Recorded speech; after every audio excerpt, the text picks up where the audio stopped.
fixtures in the Essential series are all low voltage. And by low voltage, I'm talking 10 to 15 volts for your input voltage.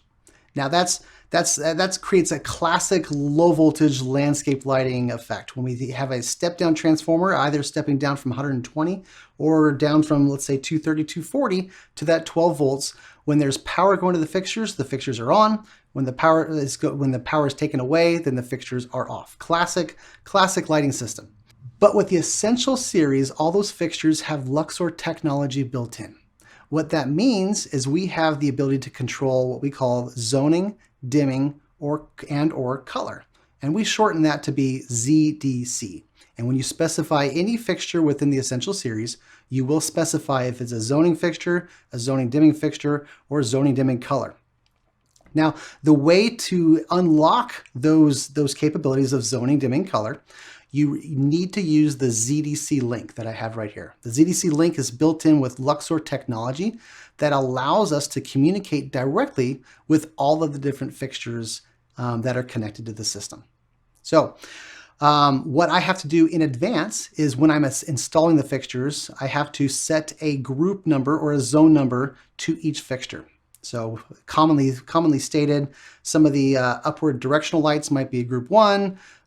Some of the path modern bollards might be group 2. Some pendants might be group 3 for all my different categories. Or I can set it up to say each individual fixture might have its own group number.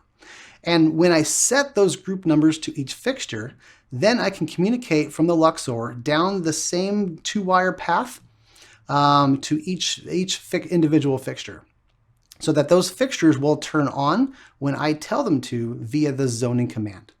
Now, the great part about that is it doesn't matter where the fixture is in the system. It could be in the front yard, it could be in the backyard, it could be on a different tree, it could be anywhere in the system. It doesn't matter as long as those fixtures come back to the ZDClink system. I can control them independently. That's different on-off times specifically. And that's great because for various reasons around the complex, the residential property, or that hospitality building, I can turn on and off different times according to when people are going to be around or not around. So, but the cool part about this is I can have, if I've got the attention of the fixture, I can communicate it with individual on-off times. I can also communicate the dimming intensities. Okay, and with the ZDClink, I'm able to set intensity in 1% increments, anywhere from 0 to 100%. Now, because we are changing the intensity on a zone level, not a wire level, we are using a PWM technology to change that intensity. So now I have zoning, I have dimming, and the last aspect that I can communicate to the fixtures is color. And we shorten that again to Z, D, and C. Our color capabilities really allow us to unlock the RGBW technology to create upwards of 30,000 different colors. And now what I've created with the ability to have the zoning, dimming, color capabilities is I can now create various scenes for my system. I can create my holiday-oriented scenes. I could create my various aspects or times of the evening scenes, whether it's a party time where people are around in the area, whether things need to be toned down or just cut off altogether. I can create all these various scenes based on those zoning, dimming, and color settings that I've created. All that comes from the ZDClink. All those commands are sent from the ZDClink down the power line to each individual fixture. Now, the other parts that make this system so great is the fact that when I exceed the capacity of the system, let's say 300 watts in this case, and I need more than 300 watts, all I need to do is add a satellite version of the ZDClink. We call it the SAT link. And the SAT link is basically a master-slave configuration for our ZDClink system. All of the controls, all the brains come from this faceback portion here, and then all the brawn, shall we say, from a power configuration come from the low voltage transformer in the top. Now, when I need more power, like I said, let's say I need 600 watts of control. In that case, I just need another SAT link to give me power. but I don't need the additional control elements because that's all done from this primary unit. Now, in order to connect the two together, I do have the ability to connect via a Cat5 cable, the primary to the next satellite, and then from the satellite to the next satellite, and then to the next. And we can daisy chain up to a total of 9 different satellites on the system for a total of 10 transformers. Now that daisy chain effect can happen from the primary to the last satellite up to 3,000 feet in length. Now, if you really wanted to really spread out the system, if you put the primary in the center of the system and daisy chained out, then you get 3,000 feet in each direction, which is a total of 6,000 feet. So you really have a lot of capabilities in making the system spread across very, very large properties.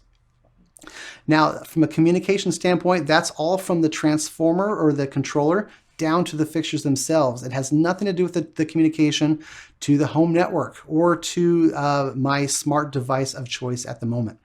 So with each of the ZDClink, we have 2 options to connect it to the network. We have a built-in RJ45 or a LAN connection, as well as a Wi-Fi connection as well, depending on the needs of the system and what you're looking for. So that LAN connection is default and plugged into the back of the faceback. The Wi-Fi module is separately specified and installed into the system, into the ZDClink, the primary version, with the antenna sticking out of the bottom just to give you a little bit more coverage from a connectivity standpoint.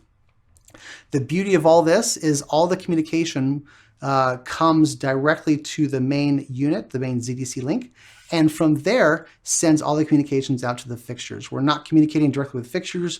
We don't have to worry about items that have poor or that are installed in areas where I have poor signal connection. It's all done right here.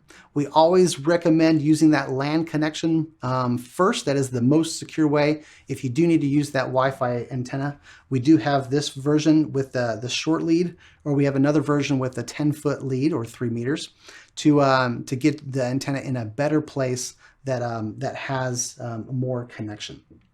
So we've talked about zoning, dimming, and color. We talked about the fixture capabilities, that we need to specify the fixtures accordingly. We talked about how we do set each fixture to a specific group number or zone number, but we never said how. Now there's 2 ways to do that. The most popular way and recommended way is to take each fixture, the 2 leads at the end of the wire for each fixture, and plug them into the ports right here.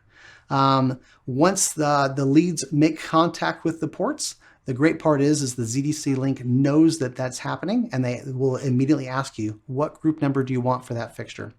And then you scroll and say, I want group 10. You hit the button, and then from there, it will take about 1.5 seconds to assign that particular fixture to group 10, 15, 20, upwards of 200 or even 250 group numbers. The LAN device allows you to wirelessly assign each of the different luminaires to a particular zone number. Now, the cool part about that is all I do is plug this device into the headphone jack of my smart device of choice, tablets or phones. And if that smart device does not happen to have a headphone jack, make sure that you use the accessory device that comes with the phone. That can usually solve that problem for you. Now, this works with all devices that are Android or iOS compatible. This is your way to walk around the property and wirelessly assign each fixture to that particular group number by literally just pointing and shooting to assign that particular fixture to a particular group number. Now, we always recommend doing the manual way before installation because it is more secure and more consistent. As you walk around a property and for signal, sometimes signals struggle throughout various parts of a property. So the secure way is always to do this first. But this way is available to you, as well as it's available to you for you to make changes to particular group numbers and light assignments to make those changes on demand or after a property manager or homeowner has been using the system for a little bit. So now we've talked about the ZDClink, we've talked about Wi-Fi, LAN connections, LAM group assignments. All the scheduling, all the interactions can be done at the controller level first or by itself, or you can use the app, which is the most common way to do that. So download the app off of your common Android and Apple platforms, and you'll have a cloud-based app that communicates and allows you to communicate with your system no matter where you are in the world, as long as you have obviously connection. Features are being added to that app every single day and every single week. We've got a solid team that is constantly making improvements, additions, and features. And more importantly, this is our own app. So we have a strong security mindset when it comes to personal information, as well as your phones, which has very important information in there. So security is very important to us when building out the apps and providing that communication as well as connectivity.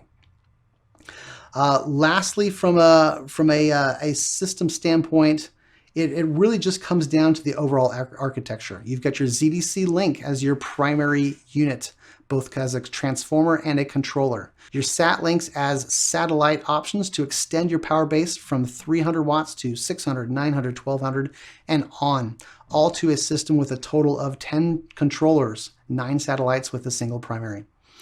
From that architecture, you have standard low voltage wiring that goes from each of those satellites or primary units to each of the different fixtures in whatever wiring configuration you want or need. You can even use existing wire if it's good solid wire with the copper, still with that classic copper color. You do have your Wi-Fi connections, whether it is the Wi-Fi antenna, the LAN configuration is pre-installed. We have your LAM device here to a set of various group numbers. Lastly, it is important to remember that the ZDClink communicates with devices that have ZD, or ZDC technology built in. That is an important part of the Essential series, and you specify that accordingly as a ZD, or ZDC fixture. If you want to communicate with other devices that do not have ZD, or ZDC technology built in, then we do have these devices called cubes.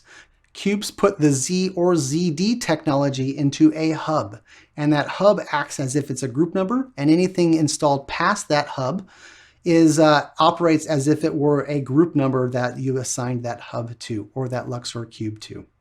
Now, that cube can be a low voltage cube for standard low voltage fixtures on the system that don't have ZD, or ZDC technology built in. A cube could also be a line voltage cube that can operate line voltage lights, whether they're bistro lights, holiday lights, and other line voltage lights around the property. Lastly, we do have a third cube as well, and that third cube is a relay or 010 cube. So in the case more popular, if you have devices like fire pits or pond pumps or other devices around the property that you also want to operate on the same system, then you can use the relay cube to put everything all together and operate it from a single app. So lastly, we do have a significant amount of integration built into the ZDClink. So if you would like to integrate that with popular residential smart home systems like Lutron, Crestron, Control4, Savant, and the list goes on, we do have those drivers already built out and ready for you. So to allow you to have a single system on the property, again, for those high-end residential properties. So that puts all the pieces together in the entire control system for ZDClink. We've got the primary unit, we have the satellites, we have the Wi-Fi connections, LAN connections, the LAM assignment device, the cubes for devices that are not made by Lumascape, the control systems from smart home integration, and everything in between. This is the most highly advanced control system for outdoor residential lighting. And I know you're going to love it, so feel free to reach out to us with any questions. We have tons of information on the website, along with these videos to help you learn more about the system, to help you specify the system, and to help you make the property as successful and as beautiful as it can be. Thanks for watching today. Let us know if you have any questions, and have a great day.